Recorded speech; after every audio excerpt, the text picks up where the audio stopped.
বলেন রাসূলুল্লাহ সাল্লাল্লাহু আলাইহি সাল্লাম রাজুলান ইয়াগতাসিলু বিল বারাজে, আল্লাহর নবী একটা লোককে দেখলেন ফাঁকা জায়গায় গোসল করছে। হয় পরনে ছিল না কাপড়, খালি অবস্থায় গোসল করতে দেখলেন। ওই কথা ঠিক, সারা পৃথিবীর মাঝাবি অমাঝাবি যদি এক হয়ে যায় তবুও তাদের হিসাব নিকাশ ঠিক। আমি বক্তব্যে বলেছি আয়েশা রাদিয়াল্লাহু তাআলা আনহা আর আল্লাহর নবী একসাথে গোসল করছিলেন, উভয়ের হাত একটা পাত্রের মধ্যে ধাক্কা খাচ্ছিল। তখন আল্লাহ রাসূল বলছিলেন দা আলী, আয়েশা তুমি আমাকে ছেড়ে দাও, আমি গোসল করি আগে। আয়েশা রাদিয়াল্লাহু তাআলা বলছেন আপনি ছাড়েন, আমি গোসল করি আগে। বিবরণে বোঝা যায় উভয়ের পরনে কাপড় ছিল না। আমার ভাষাটা আছে বিবরণে বোঝা যায়। আর আলবানী রাহিমাহুল্লাহ বলেছেন যে এইটা বৈধ, গোসলখানায় কাপড় লাগবে না। সহিহ ইবনে হিব্বানে সহিহ হাদিস এসেছে কাপড় না থাকার কথা। আর এক শ্রেণীর মানুষ ধর্মের প্রতি ভালোবাসা মিথ্যাভাবে দেখাতে গিয়ে আল্লাহর রাসূলের কথা আব্দুর রাজ্জাক সাহেব এইভাবে বলেন, ভুল হিসাব, আপনাকে তওবা করে ফিরে আসতে হবে। কথা ঠিক আছে, এটাই চূড়ান্ত।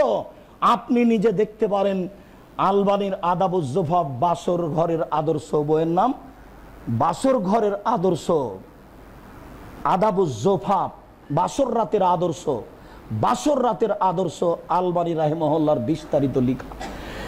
আল্লাহর নবী তাকে গোসল করতে দেখলেন, হয়তোবা পরনে কাপড় ছিল না বা এমনি শরীরে কাপড় নাই, এমন অবস্থায় আল্লাহ রাসূল গোসল করতে দেখলেন। ফাসাইদা আলাল মিম্বারে, তিনি মিম্বারে উঠলেন। ওয়া হামিদাল্লাহ, মিম্বারে উঠে আল্লাহর প্রশংসা করলেন। ওয়াসনা আলাইহি, কিছু গুণগান আল্লাহর গাইলেন। এরপরে বললেন ইন্নাল্লাহা হাইয়ুন সিত্তিরুন, নিশ্চয় আল্লাহ লজ্জাশীল, নিশ্চয় আল্লাহ পর্দাশীল। ইউহিব্বুল হায়া ওয়াত তাসাত্তুরা, নিশ্চয় আল্লাহ লজ্জাকে ভালোবাসেন, নিশ্চয় আল্লাহ পর্দাকে ভালোবাসেন, নিশ্চয় তিনি নিজে লজ্জাশীল, লজ্জাকে ভালোবাসেন, পর্দাকে ভালোবাসেন। এ যায় ইয়াগতাসিলু আহাদুকুম ফালইয়াস্তুর, তোমাদের কোনো ব্যক্তি যদি গোসল করে তাহলে সে যেন পর্দা করে গোসল করে। নদীর ঘাটে গোসল করা জায়েজ নয়, পুকুরে নেমে গোসল করা জায়েজ নয়, খোলা ফাঁকা জায়গায় গোসল করা জায়েজ নয়। পরনে নিচের অংশে কাপড় থাক আর না থাক সেটা ভিন্ন কথা।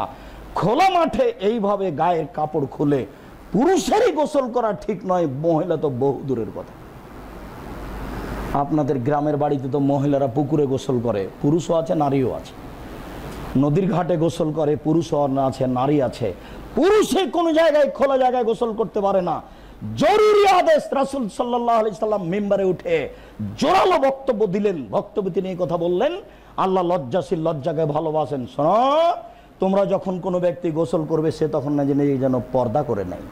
পর্দা জরুরি, কথার 19 বিষয় না যেন, এবং জীবনে আমল করার চেষ্টা করবেন। গ্রামের বাড়ি গেলে পুকুরে নেমে গোসল করবেন না, পুকুরে পানি যতই থাক, বদ্ধ পানি। রাসূল সাল্লাল্লাহু আলাইহি সাল্লাম বলেছেন লা ইয়াবুলুন্না আহাদুকুম ফিল মাই দাইম, ফরজ গোসল তোমাদের কোনো ব্যক্তি যেন বদ্ধ পানিতে না করে। বদ্ধ পানিতে ফরজ গোসল করা নিষেধ, বদ্ধ পানিতে পেশাব করা নিষেধ। মহিলারা বদ্ধ পানিতে নামলেই তার গতি, তাকে পেশাব করতে হবে, এটা হলো তার স্বাভাবিক গতি। পুকুরে নামলে তাকে আগে পেশাব করতে হবে, তারপরে কোনো কথা। কঠোরভাবে রাসূল সাল্লাল্লাহু আলাইহি সাল্লাম বলেছেন লা ইয়াবুলুন্না আহাদুকুম, তোমাদের কোন ব্যক্তি পুরুষ নারী কোনো দিন কখনো যেন বদ্ধ পানিতে গোসল না করে। বদ্ধ পানিতে অপবিত্র অবস্থায় গোসল করা চিরদিনের জন্য নিষিদ্ধ। পেশাব করা, পায়খানা করা বদ্ধ পানিতে চিরদিনের জন্য নিষিদ্ধ।